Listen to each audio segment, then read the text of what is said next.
Hey guys, it's Chris with Double Eagle Gunworks. Have you ever made a mistake that you really couldn't recover from and wasn't anything that you could really do about it at the time? Number 1 and 2 on this list is something that could possibly get you in some serious trouble. So stick around to the end to see what those are. But number 10, overdoing the tactical or camouflage clothing. Guys, unless you're coming out of the woods from hunting or you're going into the woods, camo, just leave it at home. You really don't need camo clothing when you're just out in the normal everyday life. And then the tactical pants, the vests, all that stuff, unless you really want people to know that you've got a gun on you, then leave that stuff at home as well. If you're a police officer or a paramedic or somebody that has to wear the tactical pants, okay, I get it.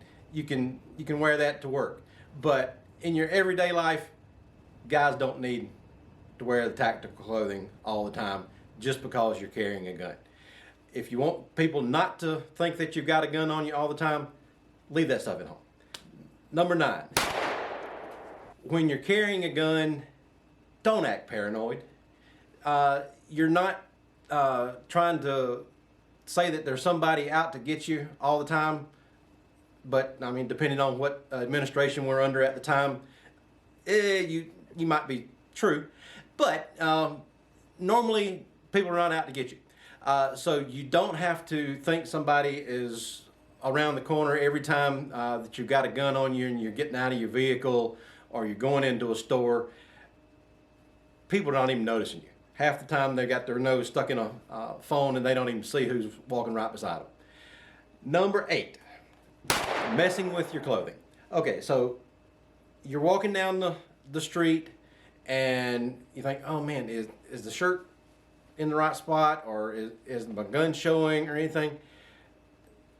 Unless you call attention to yourself by adjusting your clothing all the time, then again, people are not going to notice that you got a gun on as long as you got it properly concealed. So if you've got the right size clothing on or a little bit bigger than what you might actually wear, then the gun is going to be concealed very well. Number 7, adjusting your holster. If you're out in public, don't adjust your holster in the middle of the store. When you're messing around with the holster, yeah, people are going to know that you got a gun on. So if you got to adjust your stuff, go in private and do it. Don't air your stuff out in the middle of the open. So just play with your holster somewhere else. You know, go in private. Don't do it out in public. Number 6, checking your gun. Unless you have felt it fall out of your holster, the gun's still going to be there. You don't have to keep patting it and say, oh yeah, there it is. It's not going to go anywhere. But as long as that holster works, it's not going to go anywhere. So unless you've felt it fall out of your pants, quit checking your gun. Otherwise, people are going to know that you got a gun on. Number 5, printing. If you wear proper size clothing, or if you wear an inside the waistband holster, then you're not going to have as much problem with printing. If you wear a shirt that's too tight, or you wear an outside the waistband holster and you try to just put a shirt on over the top of it, then it's going to show through your clothing. But with proper size clothing, you're not going to see the gun underneath your clothes. Number 4, forgetting the extra ammo. Guys, it's imperative if you're going to carry a gun that you carry all the stuff that you need to go with it. And an extra magazine is not going to be that much extra weight on your belt or in your pocket, wherever you decide to carry it. But criminals don't usually travel alone. They normally have more people with them and especially these days, if you're dealing with gangs or stuff like that, there's going to be more than one person. So the old saying, well, if I can't handle it with the 10 rounds that I got in my gun or the 15 rounds that I got in my gun, then I'm in a bad situation. Well, you might be in a bad situation and you might need that extra ammo that you forgot and left at home or you don't bother to carry. So always have that extra ammo with you. Number 3, if you're going to carry a gun and you're going to have go to the trouble of getting a permit to carry a gun, carry the gun. If you go out of the house and you're just going down to the corner store, be back in 5 minutes, well, when you get down to the corner store, that may be the exact time that somebody decided to come in and rob the store. So you're down there 5 minutes away from your house and your gun's laying on your dresser at home or in your safe, wherever you keep the gun when you're not at home. So always carry the gun with you and make sure that you have that gun with you at all times. If you're going to go to the trouble of getting your concealed carry permit, make sure you carry the gun. It's not going to do you any good if it's laying at home. Number 2, this one can get you in trouble, especially in South Carolina, here where we live.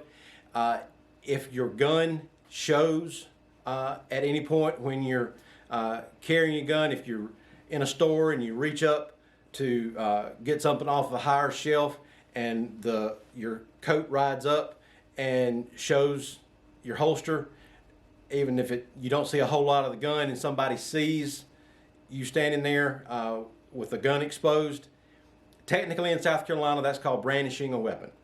And brandishing is going to get you in trouble, whether you are just having the gun on your side and you didn't even pull the gun out and you're not pointing it at anybody, but technically they can get you for brandishing a firearm by just somebody seeing your gun. So to avoid stuff like that, inside the waistband holsters will have it to where you can hide the gun better, and you're not going to have the gun showing as much. So when something rides up, unless it really rides up a long ways, then you're not going to see the gun there in your holster.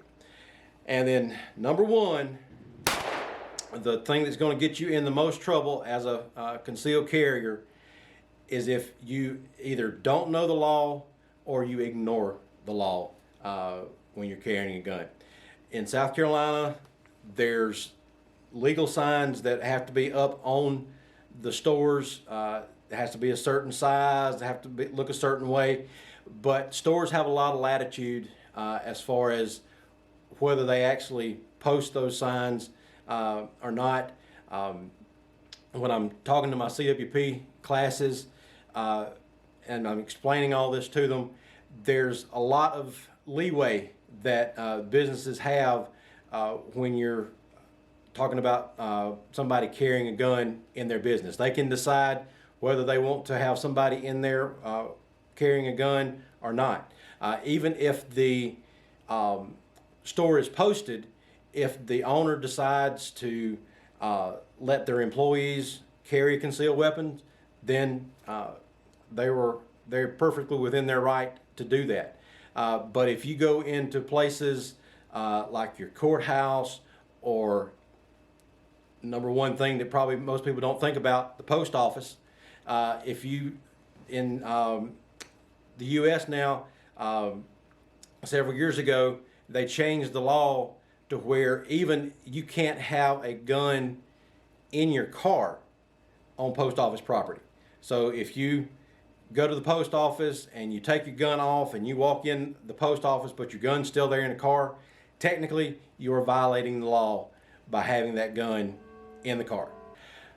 So when you're going to the post office, it's a lot of trouble, but figure out some way where you're not actually having the gun there with you, or park somewhere else, walk to the post office, whatever you need to do. But know the law of the state that you're living in, and if you're going to be doing any traveling, you need to check the laws of the states that you're going to make sure that you are covered correctly when you are going from state to state, because each state, the laws vary from one to the other about how you're supposed to carry your gun, where you're supposed to carry the gun, where you're allowed to carry the gun, where you're not allowed to carry the gun. It varies, just minute changes on some of the stuff. Some of it's a major difference from one state to the other. But you need to know the laws of the states that you're traveling in, and you especially need to know the laws of the states that you live in, because if you violate those laws and you get caught, then at minimum you're going to be fined, or you could face some time in jail as well as getting a fine. And if it's a bad enough one, then you lose your permit for anywhere from 1 to 5 years while you're serving your time, or you get convicted of whatever that crime was, and you lose your permit. So know the laws and of where you live and where you can and can't carry, and make sure that you follow those laws.